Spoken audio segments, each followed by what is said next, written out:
बार तो आप भाजपा ने जो है वो एक बार फिर से विश्वास जताया आप पर, कैसा महसूस कर रहे हैं? जाहिर सी बात है सर, खुशी महसूस कर रहे हैं, लेकिन फिर भी हम आपसे जानना चाह रहे हैं। मैं सबसे पहले तो आभार प्रकट करता हूं माननीय प्रधानमंत्री जी का, माननीय गृह मंत्री जी का, माननीय राष्ट्रीय अध्यक्ष जी का, जिन्होंने और सारे भारतीय जनता पार्टी के केंद्र और प्रदेश के नेतृत्व का, जिन्होंने एक बार फिर विश्वास दिलाया है और फिर चुनाव लड़ने का अवसर दिया है। हम प्रयास करेंगे कि मोदी सरकार की उपलब्धियां घर घर तक पहुंचाएंगे और जो करोड़ों लोगों को मोदी सरकार का लाभ मिला है और देश का चहुमुखी विकास हुआ है, उसको जन जन तक लेकर जाएंगे और एक रिकॉर्ड जीत दर्ज करके हिमाचल की चारों सीटें मोदी जी की झोली में डालेंगे और फिर एक बार 400 पार नरेंद्र मोदी जी की सरकार बनाकर दिखाएंगे। सर क्या कहना चाहेंगे? 267 सीटें जो है वो भारतीय जनता पार्टी ने बहुत जल्दी जो है, हालांकि अभी लोकसभा चुनावों का उस तरह का बिगुल बजा नहीं है और उम्मीदवार अपने मैदान में उतार दिए हैं। दूसरी तरफ दूसरी सीट में भी, दूसरी लिस्ट में भी जो है वो कांग्रेस भी 43 सीटों पर सिमटी हुई है। सर क्या मनोदशा है उनकी? कुल मिलाकर कांग्रेस तितर बितर है, चाहे देश की बात हो या प्रदेश की बात हो। और मैं तो ये कहना चाहता हूँ, एक और मोदी सरकार की उपलब्धियाँ हैं तो दूसरी ओर कांग्रेस और उनके गठबंधन दलों का अहंकार है, घमंड है। वो सब साथ भी नहीं है, ना उनका कोई नेता है, ना नीति है और नीयत में भी उनके खोट बार बार नज़र आता है। वो तो देश को टुकड़ों में देखते हैं, टुकड़े टुकड़े गैंग का वो लोग समर्थन लेते हैं और यहाँ तक कि उत्तर दक्षिण पूर्व पश्चिम इस तरह से बांट कर देखते हैं, कभी जाति कभी संप्रदाय की बात करते हैं। लेकिन नरेंद्र मोदी जी सबका साथ, सबका विकास और देश के कल्याण और गरीब कल्याण की बात करते हैं। सर कांग्रेस के नेता है गौरव गोगोई, वो कह रहे हैं कि 2024 के बाद जो है वो भारत जो होगा एक नया भारत होगा, तमाम एजेंसियां स्वायत्त होंगी और कानून का शासन होगा, लोकतंत्र प्रणाली जो फिर से फैलेगी फूलेगी और आरएसएस और बीजेपी का भारत नहीं होगा। देखिए, जो संवैधानिक संस्थाओं में विश्वास नहीं रखते 60 साल राज करने के बाद भी, वही कांग्रेस पार्टी जो हर चीज़ पर प्रश्न चिन्ह खड़ा करती है।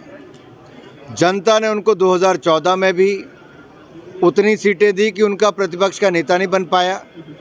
2019 में भी उनको उतनी कर ही सीटें मिल पाई कि उनका प्रतिपक्ष का नेता नहीं बन पाया और अब की बार भी पहले से कम सीटें कांग्रेस को मिलेंगी, गठबंधन दल को। और उसका बड़ा कारण है कि उनकी नकारात्मक राजनीति और ये नकारात्मकता ही उनकी कहीं ना कहीं उनको पीछे लेकर जा रही है। उनके पास विकल्प नहीं है कि कौन सा मॉडल वो देश के सामने पेश करें। जहाँ जहाँ कांग्रेस ने बड़े बड़े वायदे किए थे उतने झूठे दिखते नजर आए, उतनी उनकी गारंटियाँ फेल हुई। देश में एक ही गारंटी चलती है, मोदी की गारंटी। सर एक तरफ भाजपा बोल रही है और आप भी खुद कह रहे हैं कि मोदी की गारंटी है, दूसरी तरफ जो है वो नारी न्याय गारंटी योजना जो शुरू की है लोकसभा चुनावों से वक्त पहले कांग्रेस ने। पिछले 15 महीनों से हिमाचल की जनता अपने आप को ठगा हुआ महसूस कर रही है। इनके विधायक जनता के बीच में जा नहीं पा रहे और इनके विधायकों ने ही इनको छोड़कर ये दिखाया कि इस सरकार पर केवल जनता का ही नहीं, कांग्रेस के नेताओं का भी विश्वास उठ चुका है। और ऐसे मौके पे जब चुनाव आते हैं तो चुनाव से पहले भी फॉर्म भरवाए थे, अब जब लोकसभा के चुनाव आए तब फिर फॉर्म आए। पहले के फॉर्म कूड़ेदान में फेंके थे, अब वाले पता नहीं कहाँ फेंकेंगे।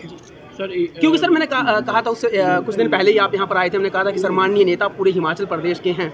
अभी किस तरह की चुनौती आप देखते हैं, क्योंकि चुनाव आगे होने वाले और यहाँ प्रदेश में सरकार जो है वो कांग्रेस की है। कहा यह जाता है, माना यह जाता है कि जिसकी सत्ता में होते हैं जो भी पार्टी, वो कहीं ना कहीं धन बल का भी प्रयोग होता है चुनावों में, सत्ता के रसूख का भी और मशीनरी का भी दुरुपयोग होता है। तो ये सब चुनौती मानते हैं सर आप? देखिए, लोकतंत्र में जनता से बड़ी ताकत कोई नहीं। आप कितना भी सरकार का दुरुपयोग कर लेंगे, जनता मन बनाकर बैठी है कि आएंगे तो मोदी ही। और फिर एक बार मोदी सरकार, ये मन लोगों ने बना लिया है। इनकी सरकार 2014 में भी थी, तब भी चारों की चारों सीटें जीते थे, अब की बार भी चारों की चारों सीटें ही जीतेंगे। सर विपक्ष का जो बार बार आरोप है कि ईडी का जो है दुरुपयोग। देखिए, जिनके सांसदों के घर पे 350 करोड़ रुपया मिलेगा, वहाँ ईडी क्या करेगी? कार्रवाई। जहाँ हज़ारों करोड़ के घोटाले होंगे, वहाँ ईडी क्या करेगी? कार्रवाई। तो आखिर ये एजेंसियां बनी ही इसलिए कि जहां भ्रष्टाचार वहां सीबीआई ईडी का प्रहार। ठीक है, सर, थैंक यू। कांग्रेस के नेताओं को अगर भाजपा अपने में शामिल करती है तो कहीं ना कहीं भाजपा नेताओं का हक नहीं मारा जाएगा? कौन से कांग्रेस के नेताओं सर, को? जैसे बातें चल रही है और बहुत सबको टिकट ये तो मिली बातें है। मीडिया में चलती रहती हैं। सर, लोग शामिल भी हुए हैं भाजपा में। नहीं, भारतीय जनता पार्टी दुनिया का सबसे बड़ा राजनीतिक दल है। जितने भी आएंगे सब समाज आएंगे, और किसी भी कार्यकर्ता का हमारी पार्टी में आने में, विचारधारा मोदी जी के नेतृत्व को अपनाने में कोई, हम तो स्वागत करते हैं। वो हमारे विचार के साथ आगे चलें, देश को बढ़ाने में, बनाने में और विकसित भारत बनाने में अपना योगदान दें, उनका स्वागत है।